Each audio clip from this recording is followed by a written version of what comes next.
What's happening, everyone, and welcome back to the Roger Report. The news cycle is absolutely firing on all cylinders today, and we've got some absolute must-know updates that you're not going to want to miss. From locker room dynamics to surprising takes on rising stars, we're diving deep into the stories that are making waves. Get ready for some high-octane insights as we break down the latest buzz that's got everyone talking. Let's jump right in. First up, the Indiana Fever are facing some serious challenges on and off the court. We're talking about the candid assessment from their head coach about what's really going wrong, and it seems a couple of key absences are hitting harder than expected. What does this mean for their playoff push? Then, we're heading back into that Fever locker room because the post-game comments after their latest loss are raising eyebrows. It looks like there might be some differing opinions on what's really impacting the team's performance, and we've got the details on who's saying what.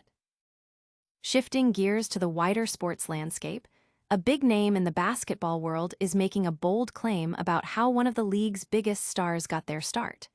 We're talking about a connection to another player's setback and a surprising perspective on the path to superstardom. You won't want to miss this take. And finally, we're bringing it back to the Indiana Fever with a heartwarming moment that shows leadership goes beyond the court. A star player is giving a massive shout-out to a teammate, and it's all about celebrating success and building that team chemistry. Stick around for all of it. Don't forget to like this video, subscribe to the channel, and hit that notification bell so you never miss an update. Let's get into it. Coach calls out Fever's weakness amid injury woes. The Indiana Fever are currently navigating a critical juncture in their season, with their playoff aspirations hanging in the balance.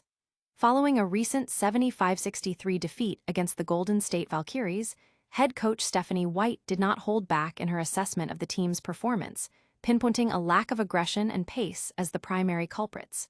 White candidly stated, "I just felt like we weren't aggressive. We were very tentative offensively. We didn't play with any kind of pace. We allowed them to set their defense, and they're one of the best defensive teams in the league, and you can't allow them to do that. We just had some mental breakdowns that killed us and allowed them to go on runs." This frank evaluation highlights the team's struggle to impose their will on opponents, particularly when facing strong defensive units. The Fever's resilience this season has been tested by a significant number of injuries, with key players like Sydney Carlson, Ari McDonald, and Sophie Cunningham seeing their seasons cut short. Furthermore, the prolonged absence of star rookie Caitlin Clark due to a groin injury has undeniably impacted the team's offensive firepower and overall dynamic. While the team has shown considerable effort, the void left by Clark's scoring and playmaking ability, alongside Cunningham's competitive presence, is becoming increasingly apparent. Coach White acknowledged this, noting the impact of these absences, especially on the offensive end. Looking ahead, White expressed a determination to learn from the loss and improve, stating, "We have to learn from this one, and we have to go into Phoenix and we have to be better." The team's upcoming schedule includes crucial matchups against the Phoenix Mercury, Chicago Sky, Washington Mystics, and Minnesota Lynx. With only 4 games remaining, the Fever, currently sitting in 8th place in the WNBA standings, are in a tight race to secure one of the 8 playoff spots. The performance in these final games will be critical in determining their postseason fate. Caitlin Clark's impact, even in limited games, has been substantial, with averages of 18.2 points, 8.9 assists, and 5 rebounds per game. Cunningham, who played 30 games, contributed 8.6 points, 3.5 rebounds, and 1.2 assists. The team will continue to rely on the talents of Aliyah Boston and Kelsey Mitchell to carry the load in Clark's absence. But the coach's comments suggest a need for greater collective assertiveness and a faster offensive tempo to overcome their current challenges. Fans and analysts are closely watching how the Fever will respond to these candid remarks and the mounting pressure of the playoff race. The team's ability to find offensive rhythm and defensive consistency without their key players will be paramount in the coming weeks. But what happens when the players themselves see things differently than the coach? We're about to dive into some surprising comments from inside the Fever's locker room. Next, we're exploring a bold claim about how one of the league's biggest stars achieved their level of fame. Locker room discord.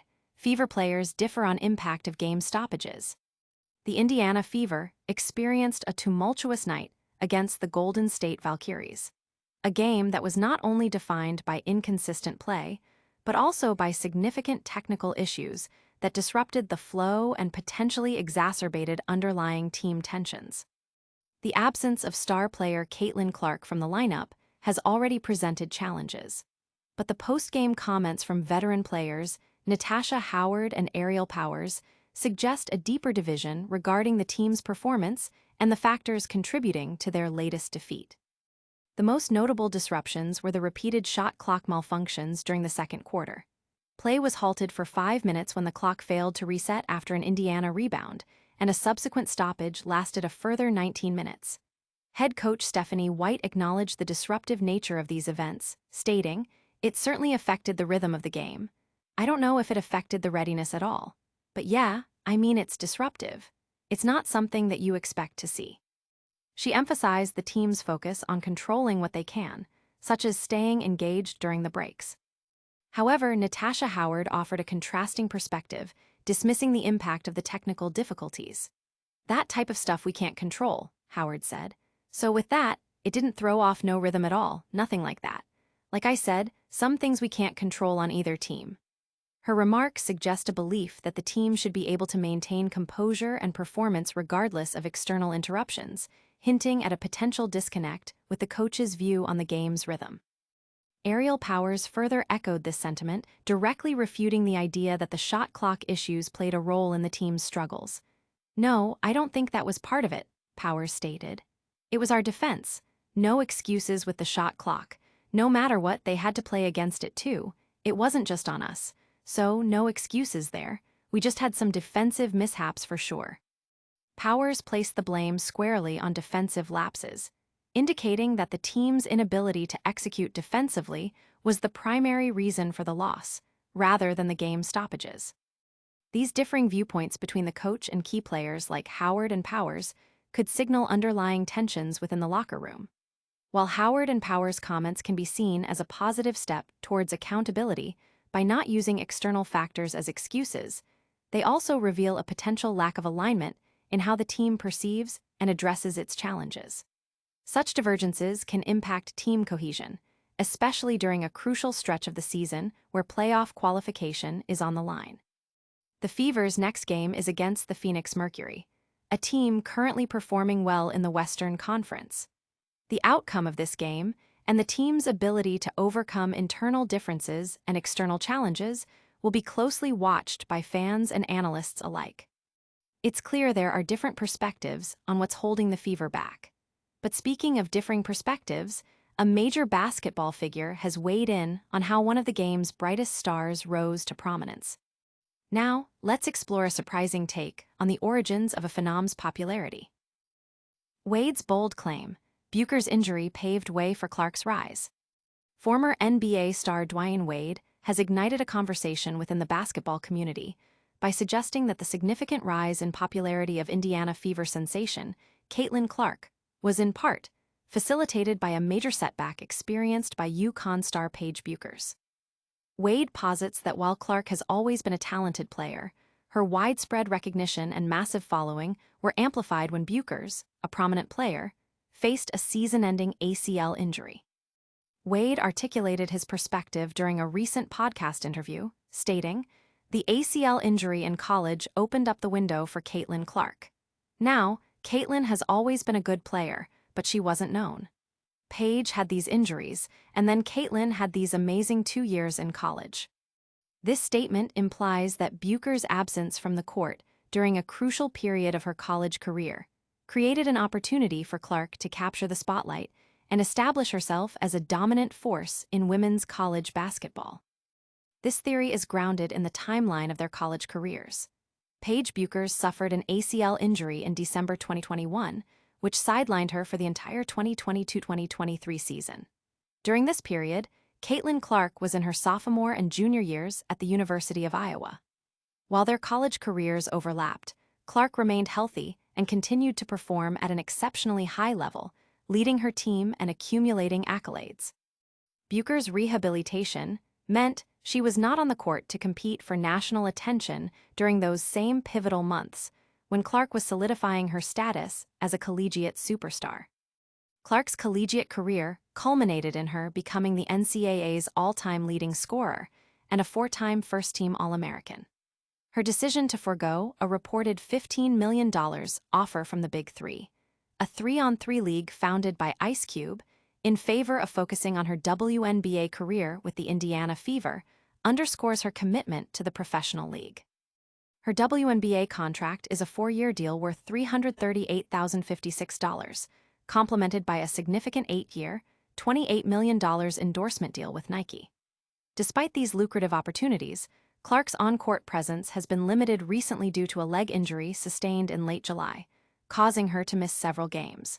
Currently, she averages 16.5 points, 5 rebounds, and 8.8 assists per game when healthy. The narrative that one player's misfortune can directly benefit another's career trajectory is a complex one. While Wade's comments highlight a potential confluence of events, they also serve to underscore the immense talent and impact Caitlin Clark has had on the game, regardless of the circumstances surrounding her rise. The basketball world continues to analyze the factors contributing to Clark's unprecedented popularity and her influence on the sport's growth. It's fascinating to hear how a single injury can reshape narratives in sports. But sometimes, the most powerful stories are about teammates lifting each other up. Now, let's shift focus to a heartwarming display of support between two star players on the Indiana Fever.